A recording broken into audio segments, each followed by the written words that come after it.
Hello all. मैं हूँ numerologist and वैदिक एस्ट्रोलॉजर उषा जैन भटनागर। आप सबका मेरे इस चैनल उषा एस्ट्रोवर्ड में बहुत स्वागत है।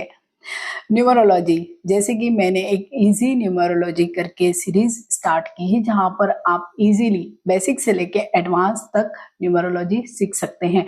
अभी तक इसमें मैंने 2 वीडियो शेयर किए हैं। एक जो फर्स्ट वीडियो, उसमें आपको लोशो ग्रिड किस तरह से बनाना है। दूसरे वीडियो में मैंने लोशो ग्रिड में जो नंबर्स होते हैं वो किस ग्रह से कनेक्टेड होते हैं और उसके क्या एडवांटेज होंगे, डिसएडवांटेज होंगे, क्वालिटीज होंगे, वो आपसे शेयर की है और उसकी लिंक डिस्क्रिप्शन में है, दोनों ही वीडियोस की। प्लस उनके स्क्रीनशॉट यहाँ पर आपको स्क्रीन पर भी देखने को मिलेंगे, तो आप अगर उनको नहीं देखा है तो आप उनको भी देख सकते हैं। जैसे कि लोशो ग्रिड में नंबर्स होते हैं और हमारी जन्म तिथि में भी नंबर्स होते हैं, तो कोई नंबर तो एक ही बार होता है, कोई नंबर एब्सेंट भी होता है, लेकिन कुछ नंबर ऐसे होते हैं जो मोर देन वन टाइम होते हैं। क्योंकि हर नंबर कुछ ना कुछ कहता है, उसकी वजह से हमारे जीवन में कुछ ना कुछ प्रभाव मिलते ही हैं हमें, अच्छे बुरे दोनों ही तरह के। और अगर कोई नंबर बहुत अच्छा नहीं है और उसके बाद भी वो बहुत बार रिपीट हो रहा है, तो ऑब्वियसली हमारी जो लाइफ में उस नंबर की वजह से कुछ ना कुछ हमें खामियां भी होंगी और खूबियां भी होंगी। तो आज मैं एक ऐसे ही नंबर, जो हमारे लोशो ग्रिड का सबसे पहला जो नंबर है, नंबर 4, उसके बारे में बात करने वाली हूँ कि अगर वो आपके चार्ट में एक बार है या आपकी जन्म तिथि में एक बार आ रहा है तो क्या प्रेडिक्शंस होंगे, आपको उससे क्या फायदा होगा, आपकी पर्सनालिटी किस तरह की होगी, आपका काम करने का तरीका किस तरह का होगा। लेकिन यही नंबर आपके लोशो ग्रिड में 2 बार आ गया है तो क्या, या आपकी जन्म तिथि में भी अगर 2 बार आ गया है तो क्या प्रेडिक्शन होंगे, 3 होंगे तो क्या होगा, 4 होंगे या 4 से ज्यादा होंगे तो क्या होगा। तो यही, क्योंकि नंबर 4 हमारे जीवन में बहुत इंपॉर्टेंट है और अभी तो ये माना जाता है कि कलयुग में अगर सबसे ज्यादा अगर कोई चीज गवर्नड हो रही है तो वो हो रही है राहु के ही द्वारा, और नंबर 4 गवर्नड होता है राहु के ही कारण, राहु के ही द्वारा। तो अगर नंबर 4 हमारे चार्ट में बहुत ज्यादा बार है या एक बार भी है, 2 बार है, इट मीन्स हम कहीं ना कहीं राहु से ही गवर्नड हो रहे हैं। तो हमें क्या खामियां हो सकती है, क्या खूबियां हो सकती है, यही इस वीडियो में मैं आपसे शेयर करने वाली हूँ। तो आप भी अपना लोशो ग्रिड भी निकालिए, डेट ऑफ बर्थ भी निकालिए, मीन्स पूरा जो अभी तक जो आपने सीखा है वो सारी चीजें निकाल कर बैठिए और देखिए कि नंबर 4 क्या आपके भी चार्ट में है, या है तो एक बार है, 2 बार है, 3 बार है, या और ज्यादा बार है, तो क्या क्या प्रेडिक्शंस हो सकते हैं। क्योंकि 4 का अंक जुड़ा है राहु से, जो बहुत रहस्यमय बनाता है, डिप्लोमेटिक बनाता है, अच्छा पॉलिटिशियन बनाता है, और सांसारिकता के लिए राहु का नंबर होना बहुत जरूरी है। अदरवाइज अगर नंबर 4 नहीं होगा तो हम देखेंगे कि हम थोड़े से सीधे पड़ गए, लोग हमारा फायदा उठाने लगते हैं, इसलिए नंबर 4 बड़ा जरूरी है। तो जब भी कभी मूलांक भाग्यांक मिला के जन्म तिथि में लोशो ग्रेड में कुआ नंबर भी निकाल लिया तो फिर हम देखते हैं कि कितने हमारे इसमें नंबर 4 आ रहे हैं। तो जब भी नंबर 4 एक बार ही है तो इट मीन्स अच्छा है कि आप राहु की वजह से थोड़ा सा प्रैक्टिकल होंगे, मीन्स बैलेंस होंगे। ऐसे लोग थोड़ा सा क्रिएटिव इन नेचर के होते हैं, अपने शौक मजे पूरे करने वाले होते हैं। वहीं अगर नंबर 4 एब्सेंट होता है तो आप देखेंगे कि आपका कंप्रोमाइजिंग नेचर होगा, आप दूसरों की बात मान लेंगे या अपनी छोटी मोटी जो विशेष होती हैं उनके लिए कंप्रोमाइज करते रहेंगे और थोड़ा कहीं ना कहीं उसके लिए गिल्ट भी फील करेंगे या लो भी फील करते हैं। लेकिन यही 4 अगर रिपीट हो जाता है तो प्रेडिक्शंस डिफरेंट हो जाते हैं। नंबर 4 की अधिकता जब भी हो जाती तो हम थोड़े से लोगों को देखते हैं कि हिंसक प्रवृत्तियां आ जाती है। तो अब हम यही राहु का प्रभाव क्योंकि बढ़ता चला जाएगा, जितनी बार नंबर 4 होगा, अगर एक बार है तो बहुत जरूरी है, क्योंकि वो आपके चार्ट में आपको बैलेंस बनाएगा, आपको प्रैक्टिकल बनाएगा, आपको डिप्लोमेटिक इन नेचर बनाएगा, आपको थोड़ी सी क्रिएटिविटी भी देगा। तो एक बार तो बहुत जरूरी है।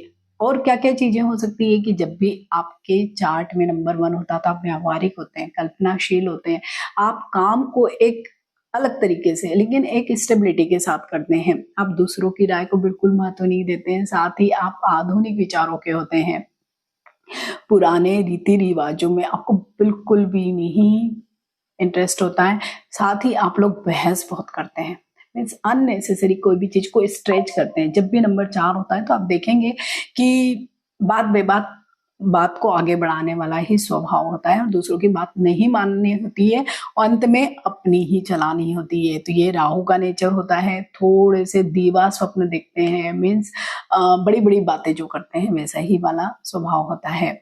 वहीं नंबर 4 अगर 2 बार आ गया है तो ऐसे लोग अपनी फिजिकल अपीयरेंस पर आप देखेंगे कि बहुत ज्यादा ध्यान देते हैं, मीन्स दिखावे पर बहुत ज्यादा फोकस उनकी होती है। साथ ही वो लोग क्रिएटिव तो होते हैं, लेकिन क्रिएटिव में भी एक तो होता है सोबरनेस, वो सोबरनेस उनकी खत्म हो जाती है। अगर नैतिक दृष्टि से भी देखें तो ये बहुत ज्यादा ऑनेस्ट या जिसे कहते हैं ना कि मोरलिटी पे बहुत ज्यादा विश्वास नहीं करते हैं। चापलूसी भी इनके इसमें आ जाती है, क्योंकि इनको एनी हाउ अपना काम निकालना होता है। लेकिन अगर 2 बार आपके चार्ट में या आपकी जन्म तिथि में 4 नंबर आ गया है तो आप धन के मामले में देखेंगे कि आप बहुत सक्सेसफुल होंगे। धन की कभी भी आपको कमी नहीं होगी, क्योंकि अगर 2 बार आपके इसमें राहु आ गया है तो वो एनी हाउ येन केन प्रकार आपको कहीं ना कहीं से कुछ न कुछ धन दिला ही देगा। मीन्स आपका काम कहीं ना कहीं से कुछ न कुछ तरीके से अवश्य ही बन जाएगा। और क्योंकि जब भी राहु ज्यादा आता है आपके चार्ट में, नंबर 4 ज्यादा आता है, तो आप बहुत ज्यादा टॉकेटिव इन नेचर के हो जाते हैं। मीन्स कई लोग आपने अपने आसपास भी जरूर देखे होंगे, या अगर आपके चार्ट में भी है तो आप अपने बारे में भी जरूर देखेंगे या जानिए उसके बारे में कि आप लोगों को बातों के थ्रू इम्प्रेस करना, भले ही वो सच्ची हो झूठी हो, प्रशंसा करके, चापलूसी करके अपना काम निकालना आता ही है। तो अगर 2 बार आता है राहु तो ऐसे कोई प्रॉब्लम नहीं होता है, इनफैक्ट अच्छा ही रिजल्ट मिलता है। हाँ, ऐसे लोग थोड़े से ग्रीडी कनिंग इन नेचर अवश्य ही हो जाते हैं और ऐसे लोग राजनीति में बहुत अधिक सक्सेसफुल देखे गए हैं। वही नंबर 4 3 बार आता तो इसे लोग बहुत ज्यादा हार्ड वर्क करने वाले होते हैं, सांसारिक होते हैं, मीन्स प्रैक्टिकल इन लाइफ होते हैं, अच्छे और बुरे दोनों तरह से चलने वाले लोग होते हैं। लेकिन ये अपनी जो भी इनकी प्रतिभा होती है, जो भी इनके क्वालिटीज हैं, उनको बहुत ज्यादा अच्छे से यूज नहीं कर पाते हैं, क्योंकि दीवा स्वप्न ज्यादा देखते हैं। कई बार तो ये लोग ऐसे हो जाते हैं कि इनका मन ही दुनिया से उड़ जाता है। मीन्स क्योंकि ये जो सोचते हैं देखते हैं वैसा अगर चीज मटेरियलाइज नहीं कर पाते हैं, तो जैसे कई लोगों को डिसऑर्डर्स हो जाते हैं, बिल्कुल ऐसी ही परिस्थितियां इन लोगों के साथ होती है। क्योंकि राहु की वजह से आपको बहुत ज्यादा विचार आते हैं, बहुत ज्यादा। जब भी नंबर 4 होते हैं तो 3 बार आ गया अगर, तो आप देखेंगे कि आप हमेशा सपने ही देखेंगे, लेकिन उन सपनों को मटेरियलाइज करने की इच्छा आपकी नहीं होगी। तो ऐसे में क्या होगा, फ्रस्ट्रेशन आ जाएगा। तो एंड ऑफ द डे आपको कहीं ना कहीं ये सारी चीजें संसार से विरक्त कर देती है। तो नंबर 4 अगर 3 बार आता है तो अच्छा नहीं माना जाता है, क्योंकि अलग ही तरह की परिस्थितियां आपकी होगी कि आप सोच रहे हैं कि मैं काम करूं, लेकिन आप काम नहीं कर पाते हैं। केवल जिसे हम कहते हैं ना कि ख्याली पुलाव पकाते हैं, बिल्कुल वैसी ही स्थितियां नंबर 4 अगर 3 बार आता है तो देता है। वहीं नंबर 4 अगर 4 बार या इससे भी अधिक बार आता है तो ये लोग एनपीडी, नेक्रिस्टिक पर्सनालिटी डिसऑर्डर के शिकार हो जाते हैं। आपने कई इस तरह के लोग देखे होंगे, विशेषकर कई सीरियल्स या मूवीज में, कि जो बहुत ज्यादा पॉजेसिव होते हैं, आत्ममोह होता है, दूसरे लोगों को बहुत दबा कर रखते हैं। मीन्स कुछ अलग ही तरह की पर्सनालिटी हो जाती है और इस वजह से ऐसे लोगों का जो पर्सनल लाइफ है वो बहुत वर्स्ट होती है, क्योंकि जो भी इनका पार्टनर होता है उस पर ये बहुत ज्यादा कंट्रोल करते हैं। या शायद आपने कई सारी मूवीज में इस तरह के देखा कि कई इस तरह के जो साइकोलॉजिकल, जिनको डिसऑर्डर्स ही कहते हैं, वैसे ही वाली समस्या हो जाती है। क्योंकि जब भी नंबर 4 आ जाता है तो इनको, सपोज इनका कोई पार्टनर है तो उस पर बहुत अधिक इनकी फोकस रहेगी, उस पर बहुत अधिक अधिकार की भावना रहेगी और इस वजह से उसको जैसे फ्री नहीं छोड़ेंगे और अपने मन में ही कई चीजें बुन लेते हैं कि ये ऐसा कर रहा होगा, ये वैसे नहीं कर रहा होगा। मीन्स वो चाहते हैं कि आप उसके अंडर कंट्रोल में रहो। और ये भी देखा है कि हालांकि बहुत ही कम चार्ट में मैंने ये देखा है कि नंबर 4 बार या उससे अधिक बार आ रहा है। तो ऐसे में इन लोगों का जो मेंटल स्टेटस है बहुत ज्यादा अच्छा नहीं होता है। कहीं ना कहीं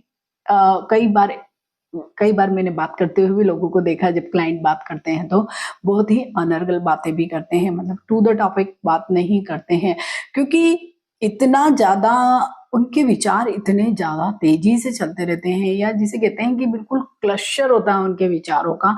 तो उस क्लस्टर में जैसे वो कहीं पे अटक नहीं गए हैं, ट्रैप्ड हो गए, बिल्कुल वैसी ही स्थितियां होती है, कहीं भी लिंक नहीं होता उनकी बातों में। तो कई बार ऐसे लोग किसी न किसी मानसिक बीमारी के भी शिकार हो जाते हैं।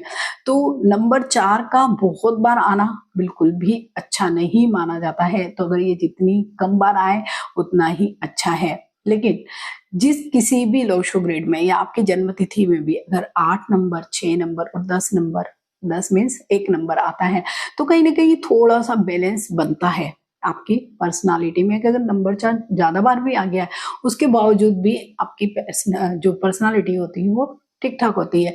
लेकिन फिर भी अगर ये इतनी बार आता है तो राहु की रेमेडीज अवश्य ही करनी चाहिए।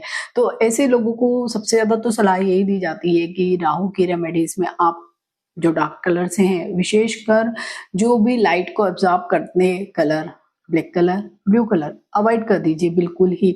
जितना आप डिसिप्लिन्ड रहेंगे, जितना वेल ऑर्गेनाइज्ड रहेंगे, आपके लिए उतना ही ये जो राहु की वजह से जो दिमागों में बहुत विचार हैं, बहुत उथल पुथल है, वो खत्म होगी, थोड़ी सी स्थिरता आएगी, थोड़ी सी पॉजिटिविटी आएगी। तो राहु के लिए एज सच बहुत सारे उपाय, ज्योतिष में तो बहुत उपाय होते हैं, लेकिन न्यूमरोलॉजी में मैं इन जनरल इन 2 ही उपायों को अधिक महत्व देती हूँ। प्लस राहु जब भी ज्यादा प्रभावी है तो आप जितना कम बोलेंगे उतना आपके लिए अच्छा होता है, क्योंकि राहु चाहता है कि आप निरर्थक बोले, बहुत बोल बोल करें। तो ऐसे में जब भी हम ज्यादा बोलते हैं तो गड़बड़ी ही होती है, मीन्स हमारी कई चीजें खराब हो जाती है और राहु यही चाहता है। तो आप अगर कम बोलेंगे तो अगर इतनी सारे राहु के प्रभाव में भी रहते हुए आपके जीवन में कुछ भी बड़ा मेजर कोई इशू नहीं आएगा। तो आई होप आपने भी अपना चार्ट अवश्य देखा होगा और उसमें देखा भी होगा कि नंबर 4 की क्या सिग्निफिकेंस है, आप उससे कोरिलेट भी करिए। अगर आपको लगता है कि हाँ ये चीजें मेरी लाइफ में भी हो रही है तो कमेंट बॉक्स में कमेंट अवश्य ही करें।